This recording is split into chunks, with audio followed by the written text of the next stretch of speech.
ಆತ್ಮೀಯ H16 news ಅರ್ಥಾತ್ ಹೇ ಸೀತಾರಾಮ್ಗೆ ಸ್ವಾಗತ. ನಾನು ನಿಮ್ಮವ್ವ MI ಅಥವಾ ಮಲ್ಲಪ್ಪ ಜೋತವರ ಆತ್ಮೀಯರೇ. ಇತ್ತೀಚೆಗೆ ಒಂದು ಕಾರ್ಯಕ್ರಮ ನೋಡ್ಬೋಗ್ಬಿಟ್ಟಿದ್ದು, ವಿಶೇಷವಾಗಿ ಮಜಲಟ್ಟಿಯಲ್ಲೇ ನಮ್ಮ ಚಿಕ್ಕೋಡಿ ತಾಲೂಕು ಅಲ್ಲೇ ಆ ಕಾಲೇಜಿನಲ್ಲ ಒಂದು ಕಾರ್ಯಕ್ರಮ, ಭಾಳ ಅದ್ಭುತವಾದ ಕಾರ್ಯಕ್ರಮ. ವಿಶೇಷವಾಗಿ ಮಕ್ಕಳನ್ನು ಯಾವ ರೀತಿ ಬೆಳೆಸಬೇಕು. ಯಾಕಂದರೆ ಇವತ್ತು ನಾವು ನೋಡ್ತಾ ಇದ್ದೀವಿ ಕಾಂಪಿಟೇಷನ್ ಮಕ್ಕಳು ತೆರೆಯಲಿ ಬೆಳಗಿನ ಸಾಯಂಕಾಲ ಟ್ಯೂಷನ್ ಕೋಚಿಂಗ್ ಈ ಮಕ್ಕಳಿಂದ ತಂದೆ ರೊಕ್ಕ ಹಿರಿಯ ಕೆಲಸ ಯಾರಿಗೆ ನೋಡೋದು ಅಂದ್ರೆ ಅದು ಹೇಳಿಕ್ಕಾಗೋದಿಲ್ಲ. ಕೋಟಾ ಹೆಸರು ಕೇಳಿರ್ಬೋದು, ನೀವು ಇಲಾಹಾಬಾದ್ ಹೆಸರು ಕೇಳಿರ್ಬೋದು, ಪ್ರಯಾಗ್ರಾಜ್, ದಿಲ್ಲಿ ಹೆಸರು ಕೇಳಿರ್ಬೋದು. ಎಲ್ಲ ಕಡೆ ಇವತ್ತು ತಮ್ಮ ಮಕ್ಕಳು MBBS ಮಾಡಬೇಕು, ಡಾಕ್ಟರ್ ಮಾಡಬೇಕು, ಮತ್ತೇನು ಮಾಡಬೇಕು, ಇಂಜಿನಿಯರ್ ಮಾಡಬೇಕು, ವಕೀಲ್ ಮಾಡಬೇಕು, ದೊಡ್ಡ ವಕೀಲ್ ಮಾಡಬೇಕು, ದೊಡ್ಡ ಗಳಿಸ್ಬೇಕು, ವರ್ಷಬೇಕು, ಕೋಟ್ಯಾಧೀಶರಾಗಬೇಕು, ಅಬ್ಜಾಧೀಶರಾಗಬೇಕು, ಈ ಹುಟ್ಟು ಚಿಡಿಸಿಬಿಟ್ಬಿಟ್ಟಿದ್ದಾರೆ. ಹೀಗಾಗಿ ಮಧ್ಯಮ ವರ್ಗ, ಕೆಳ ಮಧ್ಯಮ ವರ್ಗದ ಪಾಪ ಜನ ಅಧ್ಯಾತ್ಮ ಇರ್ತಾರೆ, ಇದ್ದು ಮನೆ ಮಾಡ್ಕೋತಾರೆ, ಮತ್ತೇನು ಮಾಡ್ಕೋತಾರೆ, ಮಠ ಮಾಡ್ಕೊಳ್ತಾರೆ. ಮಕ್ಕಳು ಕಲಿಬೇಕಪ್ಪ ಅಂತೇಳಿ ಒಂದು ಮುಂಜಾನೆ ಸಾಯಂಕಾಲ ಒಟ್ಟು ದುಡಿಸೋದು ಈ ಒಂದು ಸಿಸ್ಟಮ್ ಆಗಿಬಿಟ್ಟಿದೆ ಇವತ್ತು. ಯಾಂತ್ರಿಕ ಮಕ್ಕಳಿಗೆ ಓದಿನ ಜೊತೆಗೆ ಆಟಿಲ್ಲ, ಪಾಟಿಲ್ಲ, ಮತ್ತೊಂದಿಲ್ಲ, ಮುಗೊಂದಿಲ್ಲ, ಅದಕ್ಕೆ ಓದೋದು. ಆದರೆ ಇಲ್ಲಿ ಯಾರೂ ಒಬ್ರು ಇಲ್ಲಿವರೆಗೆ ನೋಡಿದ ಪ್ರಕಾರ ನಮ್ಮ ನೋಬಲ್ ಒಣ ತಂದಿಲ್ಲ ಯಾರು. ಯಾಕಂದ್ರೆ ಎಲ್ಲರೂ 99, 98, 94, 100 ಔಟ್ ಆಗಿಬಿಟ್ಟಿದ್ದಾರೆ. ಇವ್ರು ಯಾಕೆ ದುಡ್ಡು ತೊಗೊಳ್ತಾರಲ್ಲ ಇವರು ಕೋಚಿಂಗ್ ಕ್ಲಾಸ್ದವರು, ಸಿಕ್ಕಾಪಟ್ಟೆ ಮಾರ್ಕ್ಸ್ ಕೊಟ್ಟು ಕಳಿಸಿಬಿಡ್ತಾರೆ. ಹೀಗಾಗಿ ಇವತ್ತು ಎಜುಕೇಷನ್ ಅಂದ್ರೆ ಏನಪ್ಪ ಅದು ಸ್ಕೋರ್ ಬೋರ್ಡ್, ಕ್ರಿಕೆಟ್ನ ಸ್ಕೋರ್ ಬೋರ್ಡ್ ಇರ್ತದೆ, ಯಾವ ಸಿಕ್ಸರ್ ಹೊಡಿತಾನೆ, ಯಾವ 4 ಹೊಡಿತಾನೆ, ಏನು ಮಾಡಿಲ್ಲ. ಇಂಥ ಒಂದು ವ್ಯವಸ್ಥೆಯಲ್ಲೇ ಮಜಲಟ್ಟಿಯಲ್ಲಿ ಮಕ್ಕಳನ್ನ ಹೆಂಗೆ ಬೆಳೆಸಬೇಕು ಅನ್ನೋಂಥ ಒಂದು ಕಾರ್ಯಕ್ರಮ ಮಾಡೋದು. ಆ ಕಾರ್ಯಕ್ರಮದಲ್ಲಿ ನಮ್ಮ ಮಿತ್ರರಾದಂಥ ಈಶ್ವರ್ ಚಂದ್ರ ಬೆಟಗೇರಿಯವರು ಭಾಗವಹಿಸಿದ್ದಾರೆ. ಅಲ್ಲೇ ಈ ವಿಷಯದಲ್ಲಿ ಚರ್ಚೆ ಆಗ್ಯದ, ಮಕ್ಕಳನ್ನ ಹೆಂಗೆ ಬೆಳೆಸ್ಬೇಕಪ್ಪ. ಬರೀ ಓದೋದೇನ ಮತ್ತೇನಿಲ್ಲ ಮಕ್ಕಳ ಬದುಕಿನಾಗ. ಯಾವ ಜನಪದ ಹಾಡಾಗಿರ್ಬೋದು, ಮತ್ತೊಂದಾಗಿರ್ಬೋದು, ಮುಗೊಂದಾಗಿರ್ಬೋದು, ಆಟ ಆಗಿರ್ಬೋದು, ಪಾಠ ಆಗಿರ್ಬೋದು, ಓಟ ಆಗಿರ್ಬೋದು, ಯಾವ ಇಲ್ಲ ನೀವು ಶರೀರ ಬೆಳೆಯೋದು ಬೇಡ ಇವ್ರದ್ದು. ಯಾಕೆಂದರೆ ಬ್ರೈನ್ ಅಂತ ಈ ರೀತಿ ಹೇಳಿದರೆ ಬೆಳೆಯೋದಿಲ್ಲ. ಮತ್ತು ಹೇಳಿದ್ರು ಒಂದ ಮಾತು, ಕಳೆದ ನಮ್ಮಲ್ಲಿ ಒಂದು 2-3 ಮಂದಿ ಜನರು ಬಿಟ್ಟರೆ ಮತ್ತೆ ಯಾರೂ ಇಲ್ಲ ಅನ್ನೊಬ್ಬರು ಬಂದು ಪಡೆದವ್ರು. ಒಬ್ಬ CV ರಾಮನ್ 62% ಮಾಡಿದ್ರು. ಅಲ್ವಾ ಎಡಿಸನ್ ನಿಮಗೆ ಗೊತ್ತಿರಬೇಕು, ಅವ 52% ಅವ ಮನುಷ್ಯಂದು ಜಗತ್ತಿನ ಅತ್ಯಂತ ಹೆಚ್ಚು ಇನ್ವೆನ್ಷನ್ ಮಾಡಿದಂಥ ವ್ಯಕ್ತಿ ಅಮೇರಿಕದವ. ಅವು ಯಾವ ಡಿಗ್ರಿನೂ ಅಂತ ತೊಗೊಂಡಿಲ್ಲ. ಇನ್ನೊಬ್ಬ ವ್ಯಕ್ತಿ ನಮ್ಮ ಇಂಡಿಯಾದಲ್ಲಿ ಬರುತ್ತಿರುವಂಥ ಗೀತಾಂಜಲಿ ಬರುವಂಥ ರವೀಂದ್ರನಾಥ್ ಟ್ಯಾಗೋರ್ ಅವರು ಅಂಥ ಅದ್ಭುತ ಪ್ರತಿಭಾವಂತರಲ್ಲ, ನೋಬಲ್ ಪಡೆದ್ರು ಮುಂದೆ ಅಮೇರಿಕ ಆಗೋದಿಲ್ಲ. ಇಷ್ಟೆಲ್ಲ 99 ಎಲ್ಲ ಮಾಡ್ತಾ ಇದ್ದಾರೆ ಇವತ್ತು. ಅದು ಪ್ರೈವೇಟ್ ಸ್ಕೂಲ್ಗಳಲ್ಲೇ.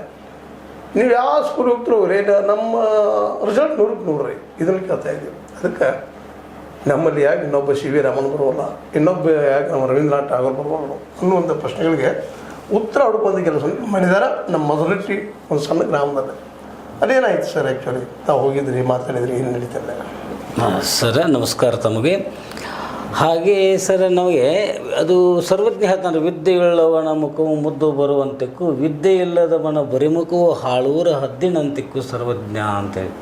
ಇನ್ನು ಇದೇಗ ಮಾತಾಡಿರಲ್ಲ ಸರ್, ಈ 98 ತೊಗೊಂಡ್ರು ಮಕ್ಕಳ ಮುಖದೊಳಗೆ ಸರ್ ಮಂದಹಾಸ ಇಲ್ಲ ರೀ. ಮಕ್ಕಳಲ್ಲಿ ಒಂಥರ ಚೈತನ್ಯ ಇಲ್ಲ ರೀ. ಮುಂದೆ ಅವರು ಕೇವಲ ಏನು ಸರ್ ನೀವು ಹೇಳಿದಂಗೆ ಅಂಕ ಗಳಿಸುವ ಯಂತ್ರಗಳಾಗಿಬಿಟ್ಟಿದ್ದಾರೆ ರೀ. ಅವ್ರಿಗೆ ಏನಾಗಬೇಕೈತೆ ಸರ್, ಈಗ ನಾವು ಇಲ್ಲಿ ಹೇಳೋದಪ್ಪ ಅಂದ್ರೆ ನಾವು ಹೈ ಸ್ಕೋರ್ ಮಾಡಬೇಕು, ದೊಡ್ಡ ಜಾಗದಾಗ ಹೋಗ್ಬೇಕು, ದೊಡ್ಡ ಇಂಜಿನಿಯರ್ ಆಗಬೇಕು, ದುಡ್ಡು ಗಳಿಸ್ಬೇಕು, ತಿಂಗಳು 20 ನಾವು ಕೋಟ್ಯಾಧೀಶರಾಗಬೇಕು. ಆಗಲ್ಲ ರೀ, ರೊಕ್ಕ ಬೇಕು ಮನುಷ್ಯಾಗ. ಆದ್ರೆ ಸರ್ ಮಕ್ಕಳಿಗೆ ಏನಾಕೈತೆ ಸರ್, ಬಾಲ್ಯಾವಸ್ಥೆಯೊಳಗೆ ಸ್ವಲ್ಪ ಕ್ರೀಡೆಗಳ ಕುರಿತು ಆಸಕ್ತಿ ಇರ್ತೈತೆ ರೀ. ಬಾಲ್ಯಾವಸ್ಥಾ ಕ್ರೀಡಾಸಕ್ತ ರೀ. ವಿಶೇಷವಾಗಿ ಬಾಲ್ಯಾವಸ್ಥೆನೂ ಆಯಿತು, ಯವನಾವಸ್ಥೆಯಲ್ಲೂ ಆಯಿತು, ಈ ನಿಸರ್ಗ ಜೋಡಿ, ಸಮಾಜ ಜೋಡಿ, ಜನರ ಜೊತೆ ಬೆರಿಬೇಕಾದ ಭಾಳ ಅನಿವಾರ್ಯ. ಅದು ಪಾಪ ಈಗಿನ ಮಕ್ಕಳು ಈಗೇನು ವಿಶೇಷವಾಗಿ ಏನಾಗೈತೆ ರೀ, ಅವ್ರಿಗೆ ಏನಾಗೈತೆ ಅಂದ್ರೆ ಇದು ಪುಸ್ತಕದ ಸಿಲೆಬಸ್ಸದ್ದು ಒಂದು ಹೊರೆ. ಮನೆಯೊಳಗೆ ತಂದೆ ತಾಯಿಗಳು ಅವ್ರದ್ದು ಒಂದು ಏನಾಯ್ತು ಅಂದ್ರೆ ಒತ್ತಡ, ಮತ್ತು ಶಾಲೆ ಒಳಗೆ ಗುರು ಅಂದಾರೆ ಅವರಾದರೂ ಕೂಡ ರೀ ಇಷ್ಟ ಕಲಿಸೋದು 4 ಮನೆಗೆ ಪಾಠ ಕೊಡೋದು 12. ಹೀಗಾಗಿ ಸರ್ ಮಕ್ಕಳಿಗೆ ಸರಿ ಅವ್ರಿಗೆ ಹೊರಗೆ ಹೇಳಕ್ಕೂ ಬರ್ದಂಗೆ ರೀ, ಒಳಗೆ ಅನುಭವಿಸೋಕ್ಕೂ ಬರ್ದಂಗೆ ರೀ. ಹೀಗಾಗಿ ಸರ್ ಮಕ್ಕಳ ಒಂದು ಮುಖದೊಳಗೆ ರೀ ಸರ ಚೇತನನೇ ಇಲ್ಲಂಗೆ ಆಗೈತೆ ರೀ, ನಗುನ ಇಲ್ಲಂಗೆ ಆಗೈತೆ ರೀ.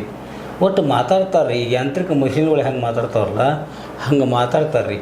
ಆದರೆ ಅವರೊಂದು ಲವಲವಿಕೆಯನ್ನು ಮೂಡಿಸುವಂಥ ಒಂದು ವಿಶಿಷ್ಟ ಮೊದಲು ಸರ್ ಮಾರಲ್ ಎಜುಕೇಷನ್ ಅಂತೇಳಿ ಒಂದು ಪೀರಿಯಡ್ ಇರ್ತದೆ ರೀ. ಅಂದ್ರೆ ಅವ್ರಿಗೆ ಒಂದು ಪೀರಿಯಡ್ದಾಗ ರೀ ಈ ಹುಡುಕಿದ ಎಲ್ಲ ಒಂದು ಪೀರಿಯಡ್ಗಳಿಗಿಂತನೂ ಮಾರಲ್ ಎಜುಕೇಷನ್ ಮಕ್ಕಳು ಭಾಳ ಕೊಡ್ತಾಯಿದ್ರು ರೀ.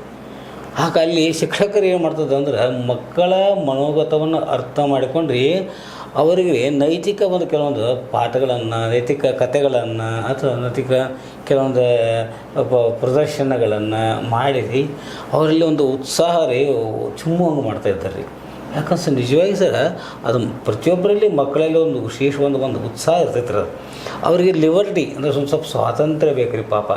ಹೀಗಾಗಿ ಮಕ್ಕಳು ಏನಾಗಿದ್ದಾರೆ ಸರ್ ಆದಷ್ಟು ಅವರು ಉಲ್ಲಸಿತ ಆಗಬೇಕು.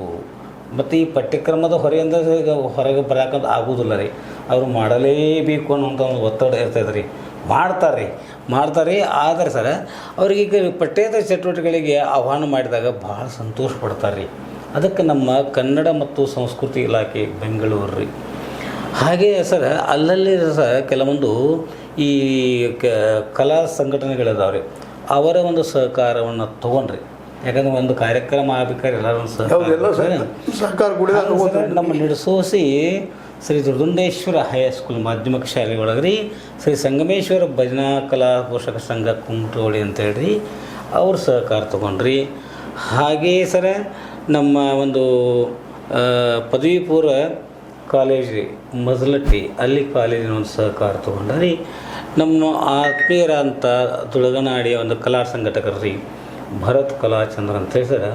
ಅವರು ಬೇರೆ ಮೇಳಗಳನ್ನು ಕೂಡಿಸಿರಿ ಮಕ್ಕಳ ಒಂದು ಏನು ಸರ್ ಅದು ವಿದ್ಯಾಭ್ಯಾಸದ ಒಂದು ಅವಧಿ ಇರ್ತೈತೆ ಅದ್ರ ಒಳಗಣ ರೀ. ಯಾಕಂತಂದರೆ ಮಕ್ಕಳು 4 ಗಂಟೆ ಕಾಲಕ್ಕೂ ಯಾವುದೇ ಪರಿಸ್ಥಿತಿ ಸ್ಕೂಲ್ ಬಿಟ್ಟು ಮನೆಗೆ ಹೋಗಲೇಬೇಕು ರೀ. ಯಾಕಂದ್ರೆ ಸರ್ ಅವರು ಕರೆಕ್ಟಾಗಿ ಇದ್ರೊಳಗೆ ಮತ್ತು ತಮ್ಮ ಹಳ್ಳಿಗೆ ಮಕ್ಕಳು ರೀ ಅವ್ರ ಹಳ್ಳಿಗಳಿಗೆ ಹೋಗಿಬಿಟ್ರಿ ಸರ್. ಇಲ್ಲದ ಪಾಲಕರಿಗೆ ಆತಂಕ. ಒಟ್ಟಾರೆ ಏನು ಸರ್ ಇದೊಂದು ಆತಂಕದ ಬದುಕಿನೊಳಗೂ ಕೂಡ ಸರ್ ಕನ್ನಡ ಮತ್ತು ಸಂಸ್ಕೃತಿ ಇಲಾಖೆ ಹಲವಾರು ಸಂಘಟನೆಗಳ ಒಂದು ಸಹಕಾರವನ್ನು ತೆಗೆದುಕೊಂಡು ಸರ್ ನಮ್ಮ ಗ್ರಾಮೀಣ ಪರಿಸರದಲ್ಲಿರ್ತಕ್ಕಂಥ ರೀ ನೋಡ್ರಿ ದಾಸರ ಒಂದು ಪದ್ಯಗಳನ್ನಾಗಲಿ ಅಥವಾ ರೀ ಬಿಡಿ ಪದ್ಯಗಳನ್ನಾಗಲಿ ನಿಜವನ್ನ ಒಂದು ಸಾಹಿತ್ಯವನ್ನಾಗಲಿ ವಚನಗಳನ್ನಾಗಲ್ರಿ ಇವುಗಳನ್ನೇ ಸರ್ ಬೇರೆ ಕಲಾವಿದರು ಅದಾರ ಸರ್. ಯಾಕಂದ್ರೆ ಸರ್ ಈಗ ಕಲೆಯೂ ಕೂಡ ರೀ ಒಂಥರ ಕುಂಠಿತ ಆಗ್ಲಿಕ್ಕದ. ಅವ್ರನ್ನ ಕರೆತಂದು ಅವ್ರ ಸಂಪನ್ಮೂಲ ವ್ಯಕ್ತಿಗಳು ಅವ್ರನ್ನ ಅದು ಆಯಾ ಸ್ಕೂಲ್ಗೆ ಕರ್ಕೊಂಡು ಹೋಗಿರಿ ಅವ್ರಿಗೊಂದು ಗೌರವಯುತವಾಗಿ ಅವ್ರಿಗೊಂದು ಸನ್ಮಾನ ಮಾಡಿ ಅವರಲ್ಲಿರ್ತಕ್ಕಂಥ ಏನಿದೆ ಸರ್ ಜಾನಪದ ಸಾಹಿತ್ಯ ರೀ ಇವ್ರು ಎಷ್ಟು ಚಂದ ಸಾಹಿತ್ಯ ಸರ್. ಕೆಲವು ಹೆಣ್ಮಕ್ಳು ಆಡಿವಾ ನನ್ನ ಕಂದ ಅಂಗಾಲ ತೊಳೆದೇನು ತೆಂಗಿನಕಾಯಿ ತಿಳಿ ನೀರೇ ತೊಕ್ಕೊಂಡು ಬಂಗಾರ ಮೋರಿ ತೊಳೆದೇನು ಅಂತ ಹೇಳಿದಾಗ ರೀ ಮಕ್ಕಳಲ್ಲಿ ಮುಖ ನೋಡ್ಬೇಕು ಸರ್ ಒಂಥರ ಉಲ್ಲಸಿತ ಅಂದ್ರೆ ಇಂಥ ಪದ್ಯಗಳನ್ನು ಕೇಳಬೇಕು ಅಂತೇಳಿ. ಆದರೆ ಈಗ ಪಠ್ಯಕ್ರಮದಲ್ಲಿರ್ತಕ್ಕಂಥ ಪದ್ಯಗಳಾಗಲ್ರಿ ಕವನಗಳಾಗಲಿ ಅವ್ರು ಕೇಳೋದ್ರಿಗೆ ಪಾಪ ಯಾಕೋ ಅಂತಿದ್ರಿ ಇಂಥವ್ರನ್ನ ಕೇಳೋದು ಅಂತಾರೆ ರೀ. ಈಗ ನೋಡ್ರಿ ಜಾನಪದರ ಹಾಡುವಾಗ ರೀ ಅವ್ರಿಗೆ ಕುಣಿತಾರೆ. ಮತ್ತು ಅಲ್ಲಿ ಕೆಲವೊಂದು ರಾಧಾನಾಟ ಮಾಡಿದ್ರು. ರಾಧಾನಾಟ ಅಂತಂದರೆ ಒಬ್ಬ ರಾಧೆ ಇದ್ದರು ಗೋಪಾಲಕೃಷ್ಣ ಜೋಡಿ ಇದ್ರಿ. ಅವನ್ನ ವೀಕ್ಷಣೆ ಮಾಡುವಾಗ ರೀ ಮಕ್ಕಳಲ್ಲಿ ಒಂಥರ ಉತ್ಸಾಹ ರೀ ಒಂಥರ ಸ್ಫೂರ್ತಿ. ಆವಾಗ ಆ ಮಕ್ಕಳು ಕುಂತಲೇನ ಕುಣಿತಾರೆ ರೀ ಅಲ್ಲಿ ಕೂತಿರ್ತಾರೆ ರೀ. ಅಂದರೆ ಅಷ್ಟು ಖುಷಿ ಆಗ್ತದೆ ರೀ. ಅದಕ್ಕೆ ನಮ್ಮ ಜಾನಪದ ಸಾಹಿತ್ಯ ಸರ ಇದೇ ಸರ ಈಗ ಒಂಥರ ಬಿದ್ದವರನ್ನ ಎಬ್ಬಿಸುವಂಥ ಒಂದು ಕಾರ್ಯ ಮಾಡ್ತದೆ ರೀ. ಹೀಗಾಗಿ ಸಹ ಅಂಥ ಒಂದು ಕಲಾವಿದರು ರೀ ಕಲೆಗೂ ಪ್ರೋತ್ಸಾಹ ಸಿಗಬೇಕು ರೀ. ಮತ್ತು ಅವು ಅಂಥ ಕಲಾವಿದರು ಈ ಲಾಸ್ಟ್ ಕೊನೆಯ ದಿನ ಅದಾರ ರೀ ಅವರಿಗೂ ಪ್ರೋತ್ಸಾಹಿಸಬೇಕು. ಮತ್ತು ಅವರಲ್ಲಿ ಇರ್ತಕ್ಕಂಥ ಒಂದು ಜಾನಪದ ಸಾಹಿತ್ಯ ಜಾನಪದ ಹಾಡುಗಳಾಗಲ್ರಿ ಅವು ಕಥೆಗಳಾಗಲ್ರಿ ಕತೆ ಹೇಳೋದನ್ನು ಭಾಳ ಕಡಿಮೆ ಆಗೈತೆ ಈಗ. ಆಗ ಮೊದಲು ಅಜ್ಜಿಯರೇ ಬಿಡ್ತಾವ್ರಿ ಕತೆ ಕಾರಣ ಅಂತೇಳಿ ಅವ್ರು ಸಾಯಂಕಾಲ ಮಕ್ಕಳನ್ನ ಕರ್ಕೊಂಡು ಅವ್ರ ಕತೆ ಹೇಳ್ತಿದ್ರು. ಈಗ ಕತೆ ಹೇಳೋರು ಇಲ್ಲ ರೀ ಮತ್ತು ಹೇಳೋರು ಅನುಕೂಲ ಮತ್ತು ಮಕ್ಕಳ ಕಡೆ ಒಲವೂ ಇಲ್ಲ. ಹೀಗಾಗಿ ಸರ ಅಂಥವ್ರನ್ನ ಸಂಗ್ರಹ ಮಾಡ್ಕೊಂಡ್ರಿ ಅವ್ರು ಏನು ಮಾಡ್ತಂತಂದ್ರೆ ಮಕ್ಕಳಿಗೆ ಒಟ್ಟಾರೆ ನಮ್ಮ ಸಂಸ್ಕೃತಿ ಅರಿವು ರೀ. ಯಾಕಂತಂದ್ರೆ ನೀವು ಹೇಳಿ ಸರ ಏನೆಲ್ಲ ರೊಕ್ಕ ಕೋಟಿ ಗಳಿಸುವಂಥ ಆದರೂ ರೀ ಅಲ್ಲಿ ತಂದೆ ತಾಯಿಗಳ ಒಂದು ವಾತ್ಸಲ್ಯ ಇಲ್ಲ ನನಗೆ ಸರ್. ಅವ್ರೇನು ಮಾಡ್ತಾರೆ ದೊಡ್ಡವರಿದ್ದಾರೆ ಹೋಗಿ ತಂದೆ ತಾಯಿಗಳನ್ನ ವೃದ್ಧಾಶ್ರಮದಾಗ ಇಡ್ಬೇಕಾಗತ್ತೆ. ಇಲ್ಲ ಕರೆಕ್ಟ್ ಹೇಳೋದು ಬೇಸಿಕ್ ಆಗಿದೆ ನೈತಿಕ ಶಿಕ್ಷಣ ರೀ ನೈತಿಕ ಶಿಕ್ಷಣ ರೀ. ಇನ್ನೊಂದು ನಮ್ಮ ಇದೆಲ್ಲನೇ ಮಾಡೋ ಜೊತೆಗೆ ವೈಜ್ಞಾನಿಕ ಮನೋಭಾವ ಬೆಳೆಯುವಂತಹ ಕಾರ್ಯಕ್ರಮ ಕೊಡ್ಬೇಕಾಗಿದೆ. ಅದು ಒಂದು ಓಟದ ಅದೇ ರೀತಿಯಾಗಿ ವಿಜ್ಞಾನದ ಜೊತೆ ಕೆಲವೊಂದು ಇವತ್ತಿನ 21ನೇ ಶತಮಾನದಾಗ ಬಂದ ದೆವ್ವ ಭೂತ ಪಿಸಾಚಿ ಮಕ್ಕಳಿಗೆ ಹೇಳ್ತೀವಿ ನಾವು ದೇವ್ ಬರ್ತದೆ ರಾತ್ರಿ ಮಕ್ಕಳು ಅಂತ ಅಲ್ಲ, ಅಂಥವೆಲ್ಲ ಮಕ್ಕಳಿಗೆ ಹೇಳೋಗಿಂತ ಮೂಲೋತ್ಪಾದನೆ ಅಲ್ಲೇ ಮಾಡ್ಬೇಕು ಬಾಲ್ಯ ವಸ್ತುಳಗ. ಹಾಂ, ಅಲ್ಲೇ ಒಳ್ಳೆ ವಿಚಾರಗಳನ್ನ ಹೇಳಿ ಮಕ್ಕಳನ್ನ ಅಭ್ಯಾಸ ಕಚ್ಚುವಂಥದ್ದು, ವೈಜ್ಞಾನಿಕ ಚಿಂತನೆ ಮಾಡುವಂಥದ್ದು, ವೈಚಾರಿಕವಾಗಿ ಸಮಾಜ ನೋಡುವಂಥದ್ದು, ಅವ್ರು ಬೆಳೆಸಿದ್ರೆ ಅವ್ರು ಈ ದೇಶ ಕಟ್ಟುವಲ್ಲಿ ಸಮರ್ಥರಾಗ್ತಾರೆ. ನಿಜಕ್ಕೂ ಸರ್, ಆ ನಿಟ್ಟಿನಲ್ಲಿ ಸರ್ ಮತ್ತು ಇರುವುದು ಕನ್ನಡ ಮತ್ತು ಸಂಸ್ಕೃತಿ ಇಲಾಖೆಯ ಮೂಲ ಧ್ಯೇಯನ ಅದ ಸರ್. ಯಾಕಂದರೆ ಮಕ್ಕಳಲ್ಲಿ ಒಂದು ಜಾಗೃತಿ ಮೂಡಿಸೋದು, ಅವರಲ್ಲಿರ್ತಕ್ಕಂಥ ದೊಡ್ಡದೈತೆ ಸರ್, ಅವ್ರ ಸಂಪತ್ತೈತೆ ಅವ್ರ ಕಡೆ, ಅದನ್ನೇನು ಮಾಡಿ ಸರ್ ಸರಿಯಾದ ಕಡೆ ಇದು ಮಾಡಿಕೊಂಡು ವಿಕಿರಣ ಮಾಡ್ಕೊಂಡ್ರೆ ಅವರು ಒಂದು ಸತ್ಪ್ರಜೆಗಳಾಗಬೇಕು. ಯಾಕಂದರೆ ನಮ್ಮ ಭವ್ಯ ಭಾರತವನ್ನು ನಾಳೆ ಕಟ್ಟವರು ಮಕ್ಕಳೇ ಸರ್. ಇವತ್ತಿನ ಮಕ್ಕಳ ನಾಳಿನ ನಾಗರಿಕರು. ಹೀಗಾಗಿ ಮಕ್ಕಳಲ್ಲಿ ಈ ಒಂದು ತುಂಬುವಂಥ ಚೈತನ್ಯ ತುಂಬುವಂಥ ಒಂದು ಕಾರ್ಯ ಕನ್ನಡ ಮತ್ತು ಸಂಸ್ಕೃತಿ ಇಲಾಖೆ ಏನು ಮಾಡ್ತಾರೆ ಸರ್.